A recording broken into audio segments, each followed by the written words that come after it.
Cotidiano lo conocemos a fin de mes, siempre que se llama. Es verdad. La clase pasada, Juan dio la codificación de la ley, ¿no? ¿Estamos de acuerdo? O sea, le digo cuál es el concepto de codificación, por ejemplo, en el parcial, para escribir 6 renglones. Codificación. ¿Qué significa?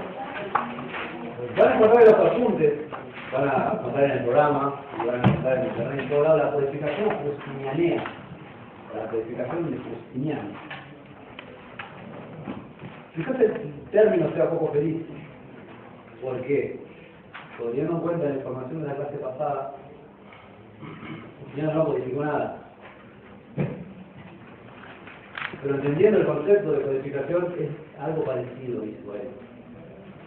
O sea, insisto, el que ponga codificación justiniana también se entendió. En realidad se hizo una compilación. Una compilación de qué? Digamos. Estamos en Roma, ¿eh? Estamos en Roma. Las dos tablas que estaban adelante, él, digamos, agarró todo ese y lo... Justiniano gobernó en el 520 y pico de... Con 4 listas, con 4... Expliquémonos, Justiniano estaba en la fase imperial de Roma, la tercera etapa. 529. 129, no antes, pero bueno, 500 antes. 128 sale una... No, en realidad 529 dice que Está, es la primera versión. Está bien. Esas son las constituciones que mandó... Sí. Está bien, pero ya estaba gobernando. Estamos hablando de 520 y pico, ¿estamos ahí? No voy a preguntar. Estamos hablando de 520 y pico después de Cristo. Las tablas aparecieron cuando. Antes. 230 por ahí, antes de Cristo. O sea, no solamente todavía las 12 tablas. O sea, a partir de las 12 tablas, los jurisconsultos o los juristas empezaron a, si quieren, legislar a partir de ello. ¿Saben cómo se llamaban las opiniones que vertían los juristas o los jurisconsultos de las leyes? Si ustedes ponen que ley, está bien, se entiende hoy, podemos traducirlo como ley. En Roma no había leyes. Lo más parecido a leyes, para ellos lo denominaron leyes, de ahí deriva la ley. No tenía la estructura que hoy conocemos de leyes. Los jurisconsultos, cuando analizaban y vertían opiniones de las leyes o de las instituciones, esas opiniones se llamaban jurisprudencia. No sé si lo suena alguna autoridad. Ahí está la palabra. Juris, derecho, prudencia, el desarrollo que se hacía de la ley. Y para hablar de esta compilación vamos a empezar al revés. En el siglo XVI, en el siglo XIV ya, casi 1000 años después del gobierno de Justiniano, a esta compilación gigante de leyes que hizo Justiniano se la denominó Instituta. Corpus Juris Civilis. Si ustedes están interesados que yo les deje en fotocopiadora, yo les descargué. Esto va a estar, si quieren. Son 3 hojitas, 4. Si no quieren agarrarlo, lo dejan. ¿Cómo no? Tampoco son 4 hojas. ¿Lo dejo? Sí. ¿En fotocopiadora o se encargan ustedes? Así no es esto. ¿No se ha parecido? ¿Va a estar bien que lo hagas en internet? Sí. Sí. Sí, está bien, está bien. O si quieren le marcamos el link y lo descargan. O incluso en la tapa está el link de descarga. Tú le desmojamos eso. ¿Quieren anotar? Sí. H1 punto RIP WAY.com / C de casa GD. Barra. C con C.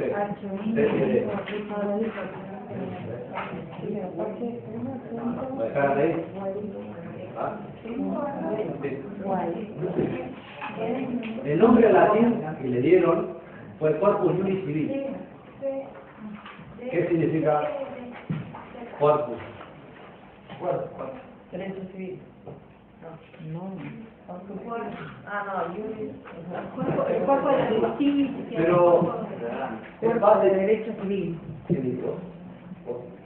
En Roma, volvamos para atrás, cuando hablamos familia romana, ellos, en las 12 paras sobre todo ellos, aplicaban el derecho a quién? Al ciudadano romano. El resto no era nada, era alguien susceptible de muerte, no era nada, era un bárbaro. Hablo los griegos después, no nos negaron. Cuando hablamos de derecho, hoy decimos derecho civil, es fácil hablar.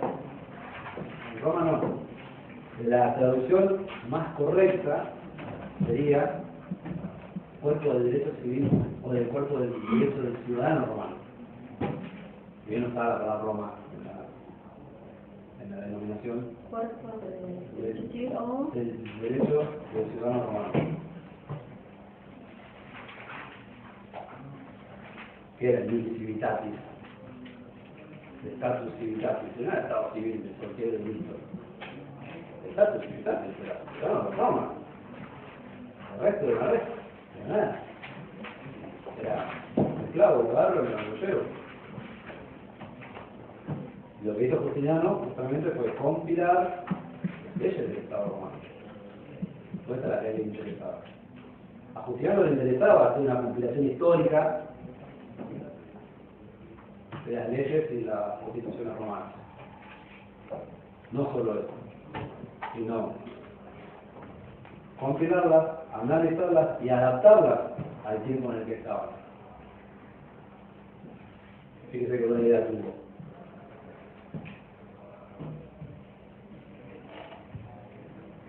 Entonces, volvamos al principio. Justiniano ordenó compilar todas las leyes y las constituciones existentes en Roma, continuando la labor de Teodosio II, que era el emperador anterior. Teodosio II. ¿fue qué? ¿Qué fue el Fue el emperador anterior, que no había podido completar la compilación. Y él no tuvo mejor idea que continuarlo. El proceso de esta historia de compilación de leyes se dividió en etapas.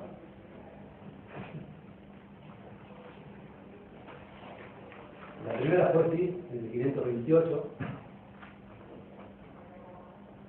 cuando ordenó efectivamente que se compilen las leyes y las constituciones de las constituciones imperiales anteriores a él.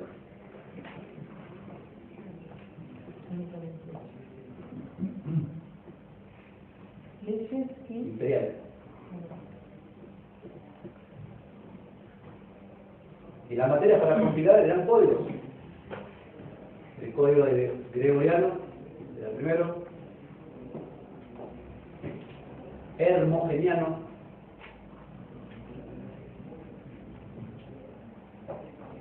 Teodosiano, que era el anterior, y las que salieron después, que son las post-teodosianas.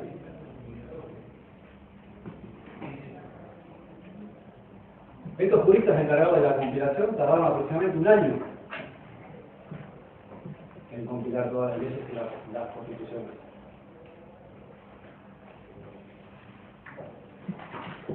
Esta compilación se publicó con el nombre de Codex Vetus, o BJ. Amén.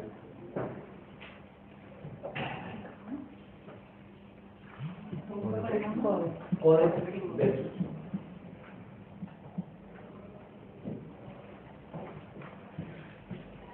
Una vez publicado este códex, Justiniano, alrededor de un año después, recopiló las jurisprudencias, los análisis de los juristas de este códex. Pero se encontró que había opiniones distintas de dos grandes escuelas del derecho que había en esta época en Roma, que eran los sabinianos y los proculeyanos, con Y, proculeyanos. Entonces Justiniano analiza la jurisprudencia de estas dos principales escuelas y se despide de una manera. ¿Qué hace?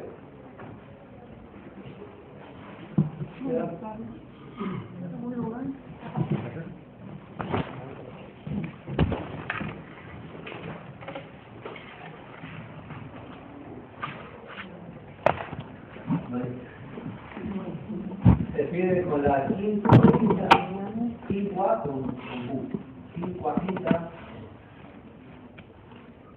decisiones. ¿Qué era esto?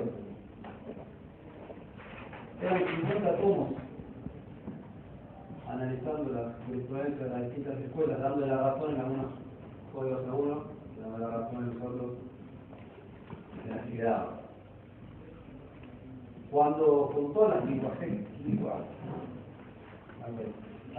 quinta, formula un código con esta compilación que tiene Justiniano. Y eso se denominó digesta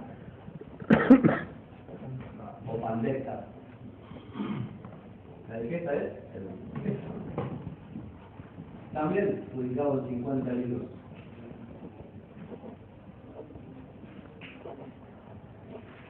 Fue considerado el de mayor caudal jurídico y material de consulta para los profesores de derecho.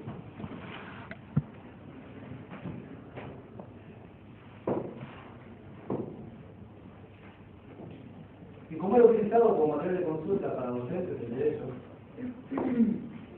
Justiniano decidió hacer otra codificación directamente enfocada a la docencia y a la enseñanza del derecho.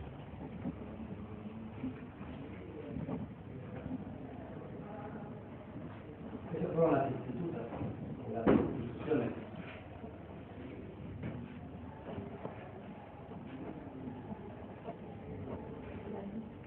Institutas o instituciones, es lo mismo.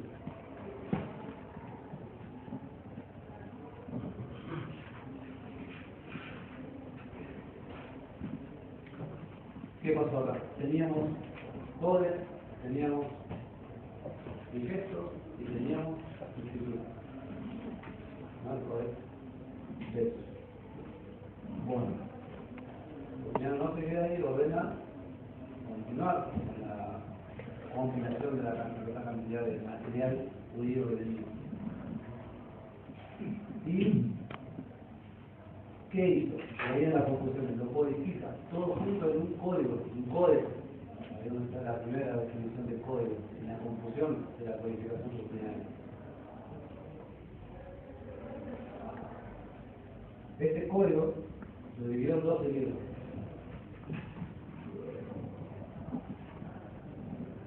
Estos 12 libros, la información la van a sacar del manual, del apunte. Los 12 libros del código, o del código,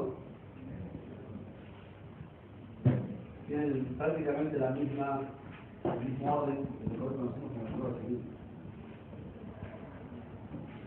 Si quieren te lo digo, te lo digo, si quieren los libros, como el libro 1, Derecho Eclesiástico,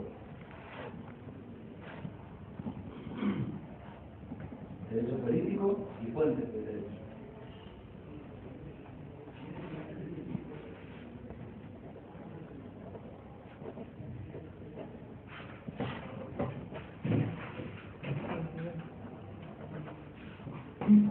Esto era hasta el 7, la imagen en el 8, derecho privado, en el 9, derecho penal y procesal,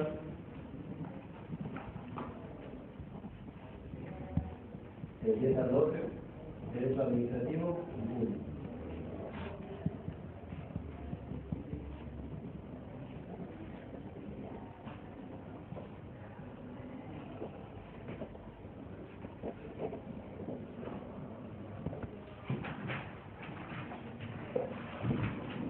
Con el código ya vigente y publicado, Justiniano continuó el trabajo dentro del código y empezó a trabajar y a publicar anexos Así que, como proponiendo modificaciones al código o a la ley canónica, al derecho administrativo, al derecho civil, estos anexos que se iban publicando paulatinamente a través de 6 años que tardó, él lo denominó novela.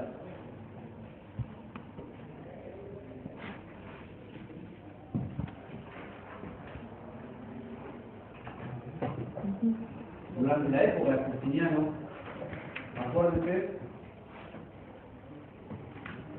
que había dos grandes derechos en Roma.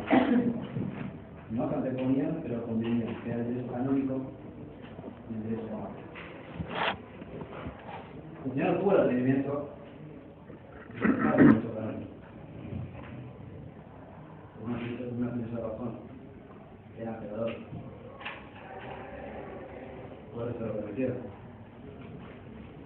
Pero ¿qué pasó? Para contraponerse al corpus juris civil, la Iglesia compiló lo que se llamó, se denominó posteriormente el corpus juris canonis.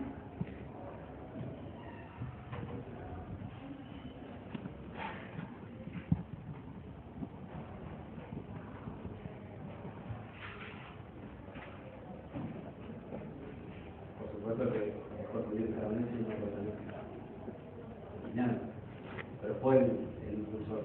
Los profesionales, la Iglesia decide hacer su propio cuerpo de derecho. Incluso en la Primera Santa. El Parlamento existe, lo sabemos. Un poco de lo que se dedica, Roma, el Vaticano es su propio derecho. Entonces, el código, el cuerpo juris civilis, quedamos en que se divide en instituciones, código y novela.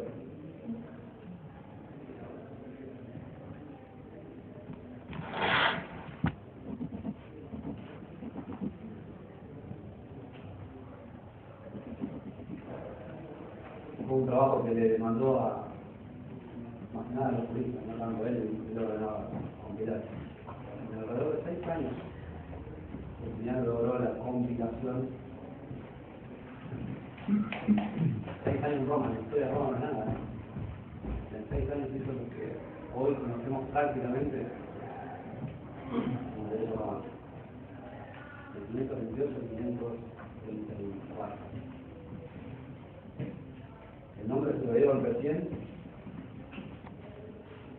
en 1583, en la época del Imperio Romano Occidental, de la Constantinopla. Recién me dieron el nombre del cuerpo de no se conocía el cuerpo de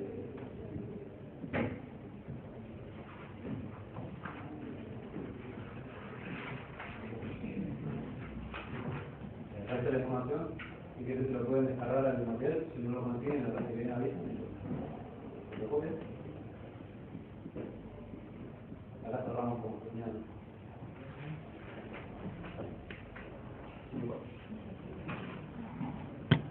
Vamos a volviendo al programa y a lo que preguntaban ustedes que es contenido del programa. El programa en 2 veces menciona lo que son fuentes del derecho. O sea que si son atentos, seguramente en el parcial entrará fuentes del derecho.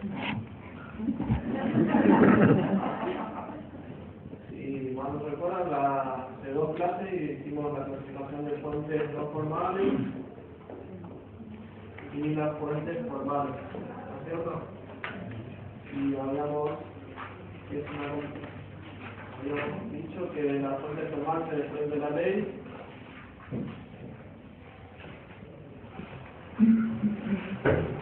la costumbre, ¿qué más? La jurisprudencia,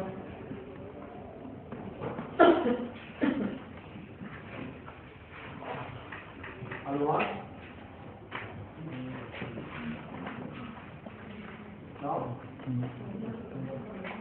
Bueno, si no recuerdan, acá está la doctrina, entre las no formales y las formales. Sí. A la doctrina la vamos a tomar como hay juristas, hay especialistas en derecho que determinan a la doctrina como una fuente del derecho, una fuente moderna. En la época romana lo eran estas tres. Nosotros también la vamos a tomar como una fuente, o precisamente a la doctrina la vamos a tomar como una herramienta auxiliar del derecho.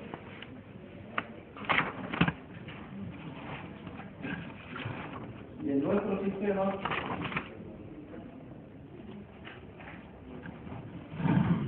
actual, hay un orden de relación de lo que son las fuentes del derecho, las fuentes normales del derecho. Este orden de relación indica la importancia que tienen estas fuentes normales.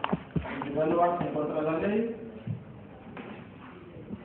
en segundo lugar se encuentra la costumbre, en tercer lugar la jurisprudencia, y en último lugar se encuentra la doctrina.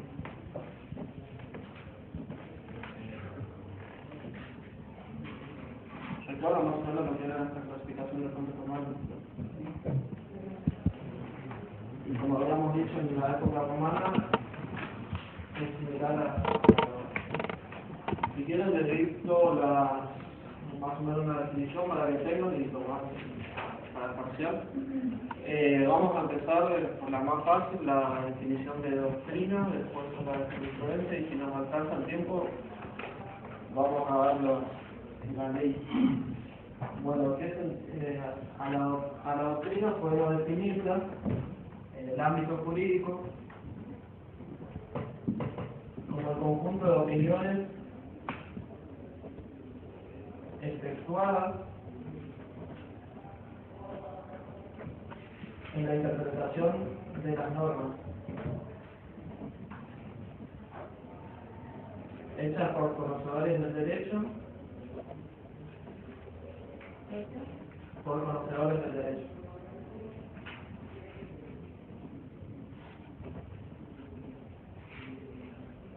¿Qué comprende la doctrina? La doctrina comprende las opiniones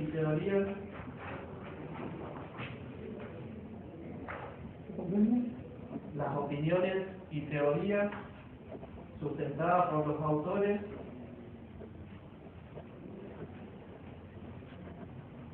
exponiendo su criterio acerca de una determinada materia.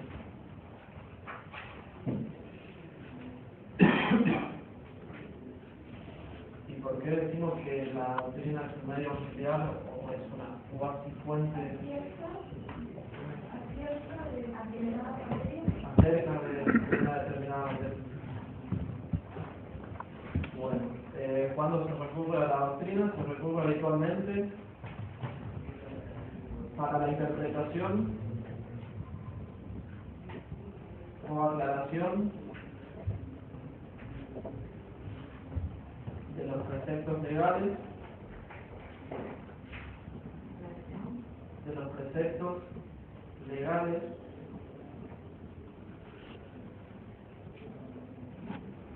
a fin de lograr su aplicación al caso concreto.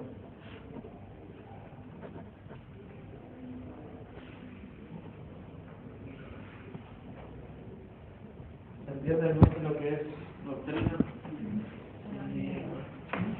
Habíamos dicho en la clasificación anterior que la doctrina que existe por el Código Civil, existe la ley de trabajo, entonces la doctrina es la definición, un estudio amplio que hacen los juristas de determinada materia.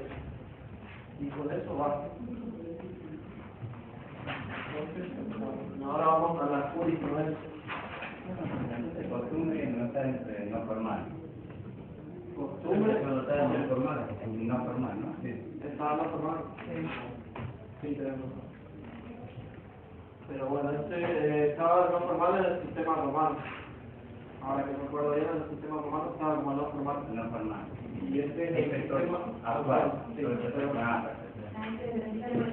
Sí.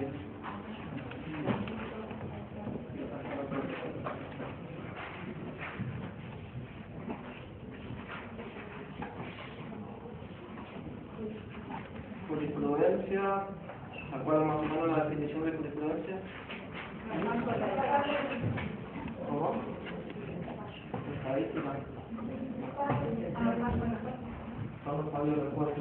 Vamos a dar una definición más amplia, así de sirve para esta materia y para el futuro. Se entiende por jurisprudencia el conjunto de pronunciamientos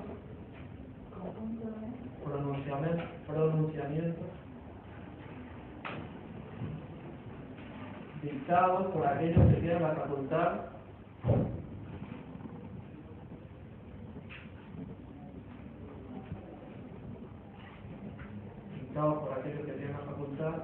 de interpretar las normas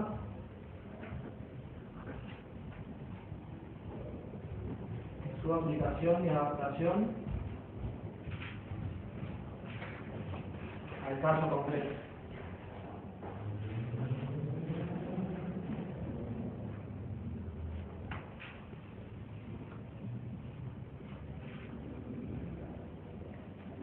¿Qué contiene la jurisprudencia? La jurisprudencia contiene las reglas conforme a las cuales se ha realizado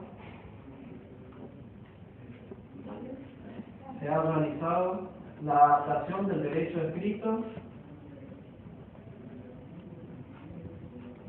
a las circunstancias de la realidad.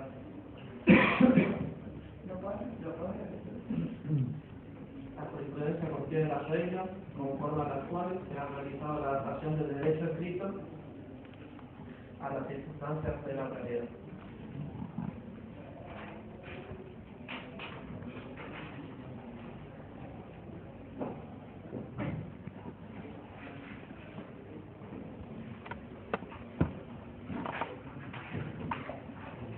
Se entiende entonces que jurisprudencia, como dijeron, son los fallos de los jueces.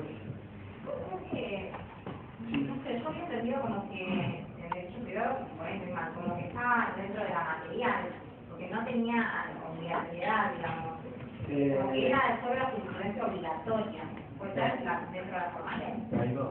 Hay dos. Hay dos tipos de jurisprudencia. Claro, la obligatoria y la tradicional, digamos. No, son los plenarios. Claro. Esta es una expresión genérica. O sea que nosotros proponemos que la jurisprudencia general está dentro de la formal, ¿sería? Para nosotros sí, para acá, inclusión del sistema jurídico. Para nosotros sí. ¿Hay fallo obligatorio? Sí. No hay fallo por parte de la ley. Okay. Acá es dentro de la formal, ¿sería? Sí. Y ahora nos quiere estar, se entendió más o menos, o sea, esa adaptación de la ley, como dice bien, el concepto es la adaptación de la ley, de los artículos precisamente, a la realidad, al caso concreto. Y como hay fallos plenarios que se utilizan esa duda que surge de la interpretación de la ley, sale una jurisprudencia, sale una aplicación de la ley, y esa jurisprudencia se tenía en cuenta para fallos posteriores o situaciones posteriores. Bueno, ahora vamos a la costumbre.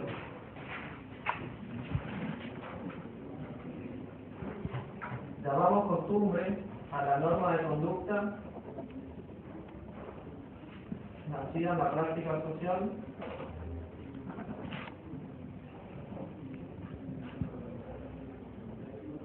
y considerada como obligatoria por la comunidad.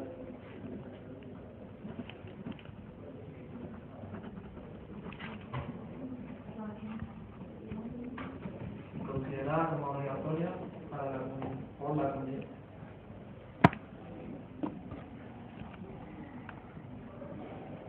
La costumbre representa una fuente dinámica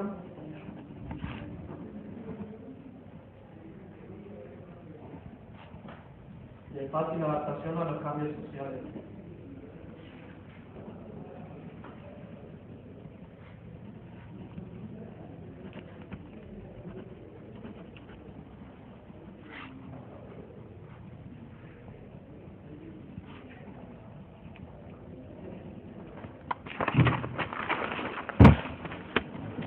Debe contener necesariamente dos elementos, que ellos son el uso repetitivo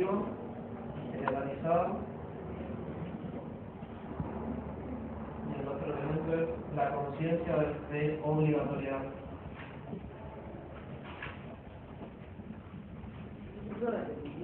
Y generalizado y conciencia de obligatoriedad.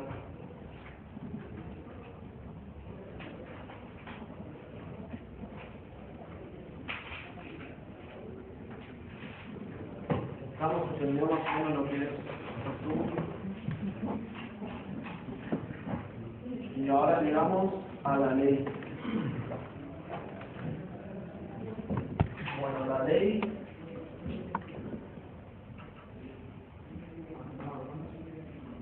es la norma del derecho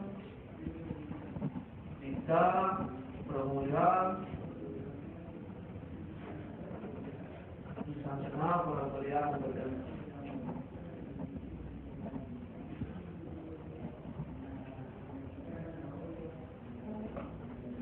Promulgada, sancionada por la autoridad competente.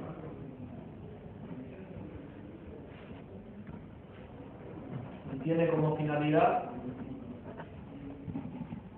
el encauzamiento de la actividad social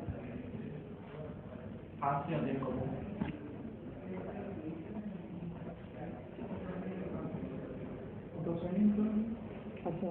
De la actividad social hacia el bien común.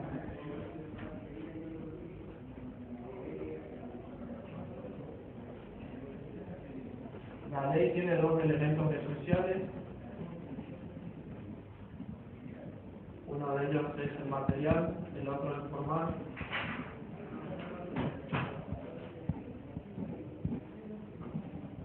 Ahora vamos a definir lo que es material. Materialmente la ley se entiende como la norma general abstracta y obligatoria que regula la conducta humana.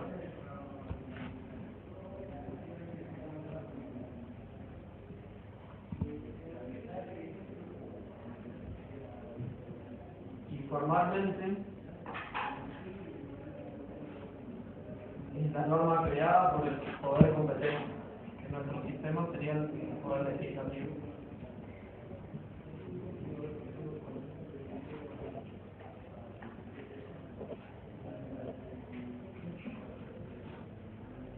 Característica de la ley.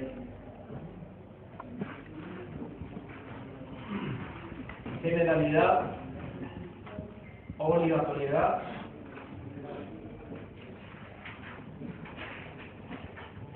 permanencia, abstracta e impersonal,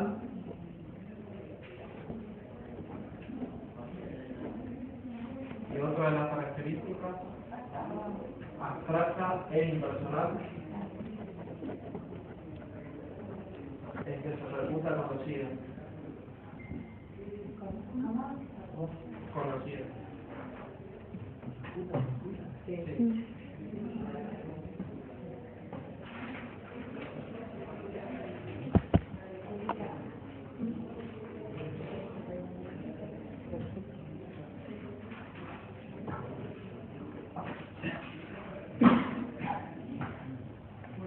Bueno, ahora entramos precisamente al sistema argentino, nuestro sistema.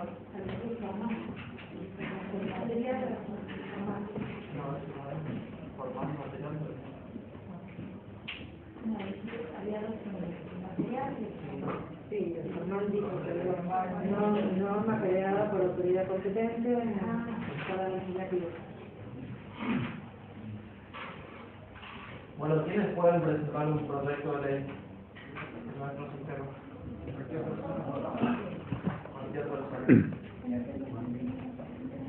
Bueno, en nuestro sistema pueden presentar un proyecto de ley cualquier persona o ciudadano juntando una cantidad determinada de firmas, que a esto se llama iniciativa popular.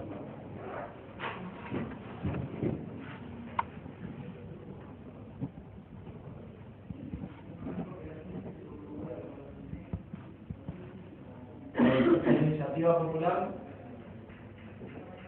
se encuentra en la Constitución Nacional, en el artículo 39 precisamente.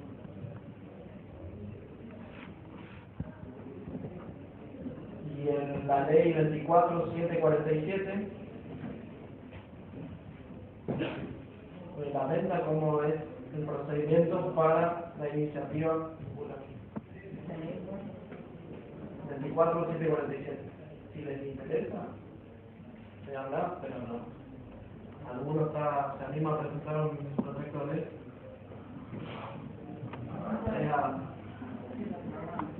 Bueno, otra de las personas que puede estar, como bien dijeron ustedes, quienes pueden presentar un proyecto de ley es cualquier ciudadano a través de la iniciativa popular, un diputado o varios diputados, un senador o varios senadores o el Poder Ejecutivo.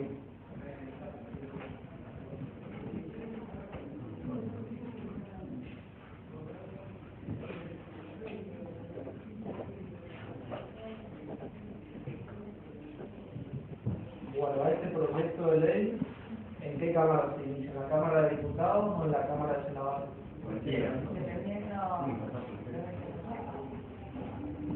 Existe, sí, la Constitución Nacional establece determinadas materias para cada cámara, pero sí, generalmente se puede presentar en cualquiera de las dos cámaras.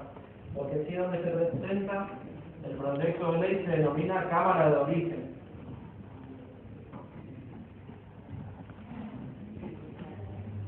Sea de diputados o senadores,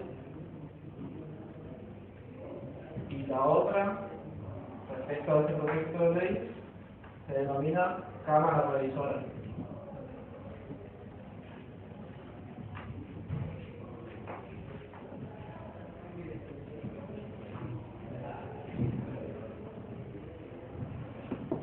¿Vamos? Bueno. Ahora más o menos vamos a hablar de lo que es el proceso de elaboración de leyes, que se divide en 6 etapas. Iniciativa, la primera. La segunda es discusión. La tercera es sanción por el Poder Legislativo.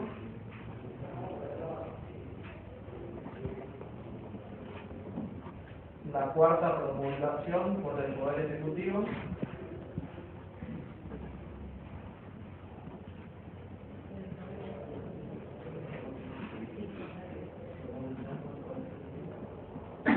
La quinta, publicación a través de... Y la sexta y última es el comienzo de la obligatoriedad.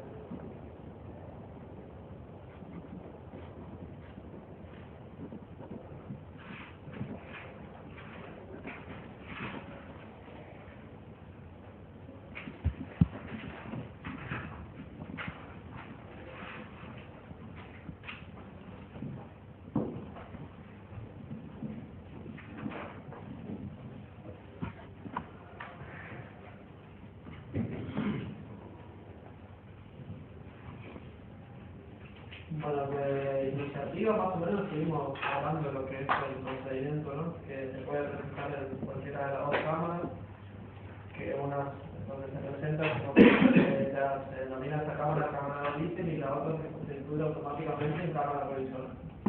Este procedimiento de iniciativa está regulado en el artículo 77 de la Constitución Nacional.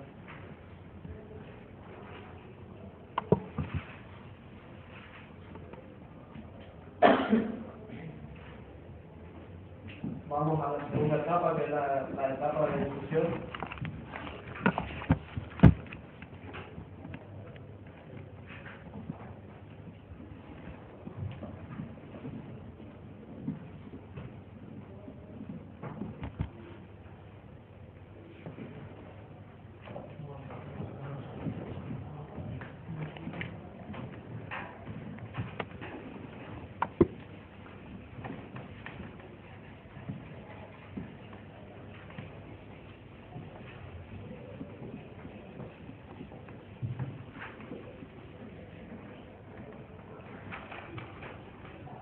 Mencionó como cámara de origen, cámara revisora, y acá ponemos el resultado.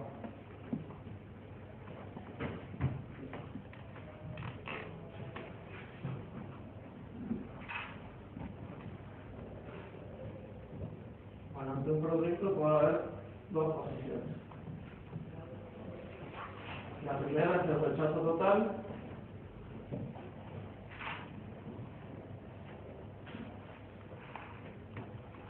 Si hay un rechazo total, la cámara revisora lo ve. Pasamos.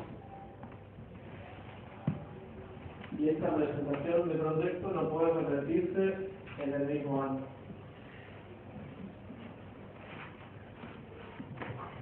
Bueno, ¿qué puede ante un proyecto? Si hay un rechazo, la otra opción es que se apruebe, ¿no?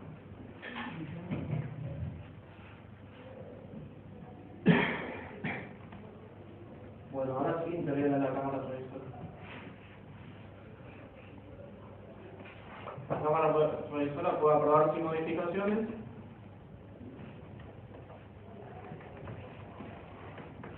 Entonces pasa al Poder Ejecutivo para su examen.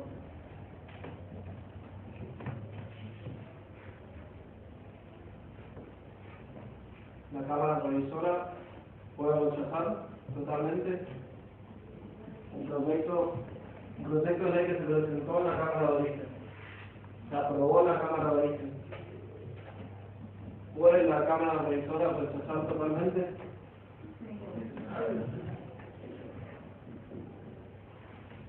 Y vamos a este resultado que no puede presentarse el mismo proyecto en el año. Igual que acá. No puede presentarlo por un año.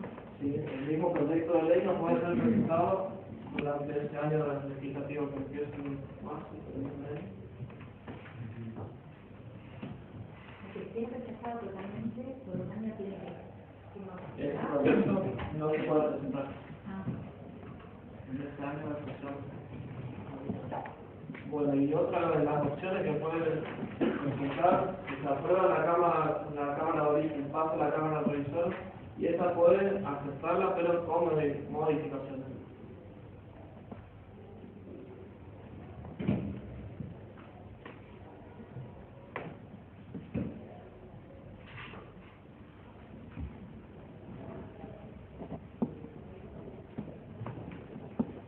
Entonces, esas modificaciones vuelven a la Cámara de Origen. La Cámara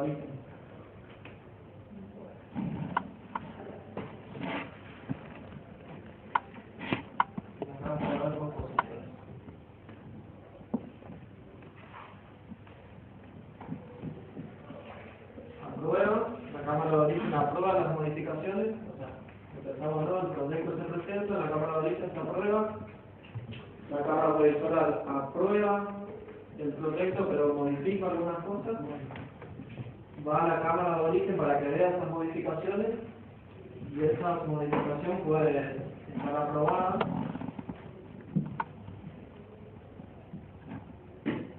y pasa al Poder Ejecutivo.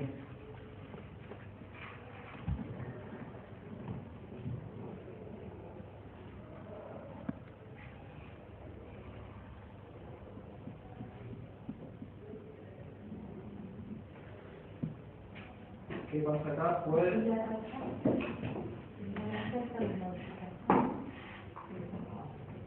No, ahora vamos, si no aceptan las modificaciones,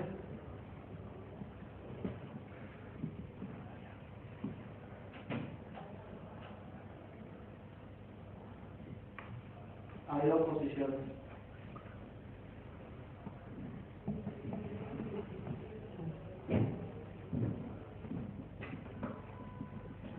Con la mayoría del 2/3 de los miembros de la Cámara no aceptan las modificaciones, pasa al Poder Ejecutivo para su sanción.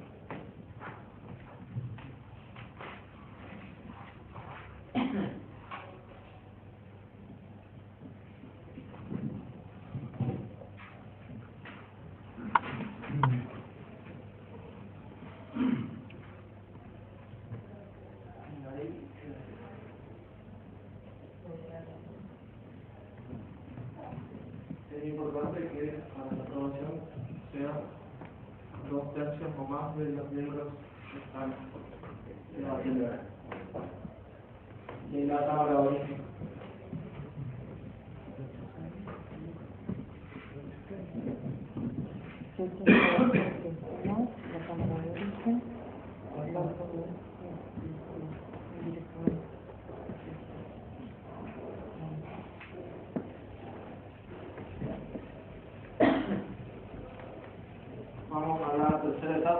sanción por el poder legislativo,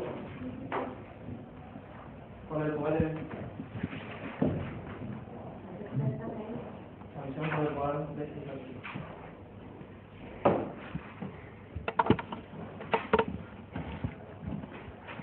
Bueno, para que exista la sanción por el poder legislativo es necesario que el proyecto esté firmado por los dos presidentes de ambas cámaras, o sea, por un presidente de la Cámara de Senadores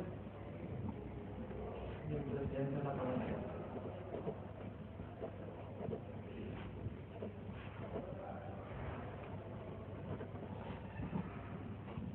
Pasamos a la cuarta etapa, que es la promulgación por el Poder Ejecutivo.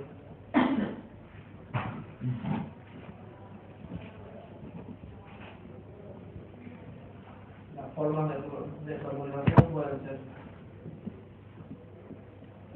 expresa o tácita.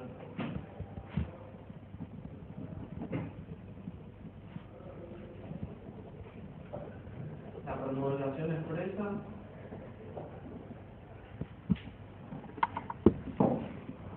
se materializa mediante el respectivo decreto de promulgación, firmado por el presidente y por el ministro o ministro según correspondiera. Sí. Es la que se materializa mediante el respectivo decreto de promulgación, firmado por el presidente y por el ministro o ministros si correspondiera.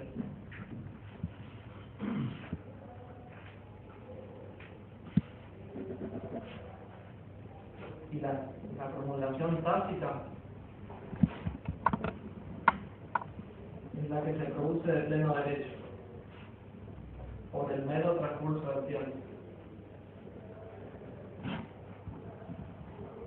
El artículo 80 de la Constitución Nacional. Entonces, el primer derecho Se produce de pleno derecho por el mero transcurso del tiempo.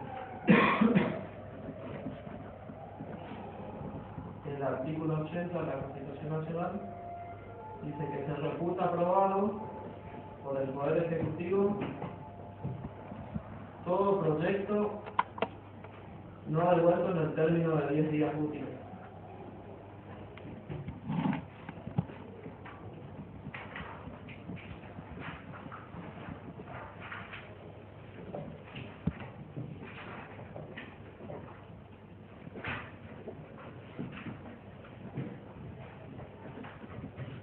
Y la cuarta etapa hablamos de la publicación, que era a través del boletín oficial. La quinta, perdón. La quinta, la publicación, necesariamente es a través del boletín oficial.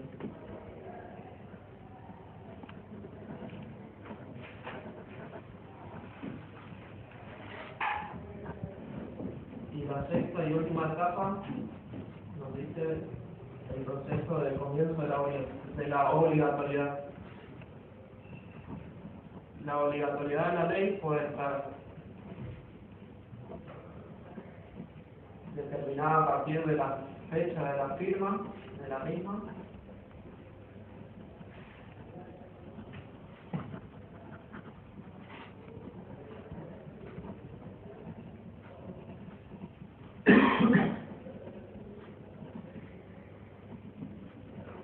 o estipulada en la ley.